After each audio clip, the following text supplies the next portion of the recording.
माझ्या बांधवांनो, उद्याच्या रास्ता रोको या आंदोलनामध्ये हिंगोली जिल्ह्यातून सर्व बांधव रस्त्यावर उतरले पाहिजेत. त्यांनी आपापल्या ठिकाणी जे काही या ठिकाणी तालुक्याला प्रत्येक तालुक्यामध्ये जे ठिकाणं ठरलेले आहेत, स्वतःहून कोणाच्या आमंत्रणाची कोणाच्या फोनची वाट पाहू नका. हे आपल्या मुलाबाळांचा प्रश्न आहे. जवळपास 9 दिवसापासून आपली मुलं आंदोलन करतायत. सरकार डोळेझाक करतं. याचे जिम्मेदार आपण आहोत. कारण की आपल्या मुलांकडे या सरकारला पाहण्याची बिलकुल याला सोयीसुतक राहिली नाही. त्यांना वेदना नाहीत. आपले मुलं 9 दिवसापासून या ठिकाणी आंदोलन करतायत म्हणून.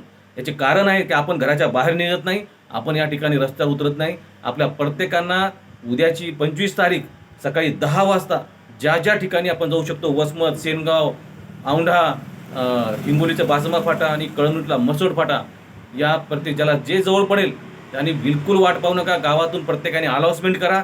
प्रत्येकाच्या गावामध्ये आपण जे स्पीकर आहे त्याच्यावर अनाउन्समेंट करून प्रत्येकाने सहभागी होण्याची मी आपल्या सर्वांना नम्रतेची विनंती करतो. धन्यवाद. जय बिरसा.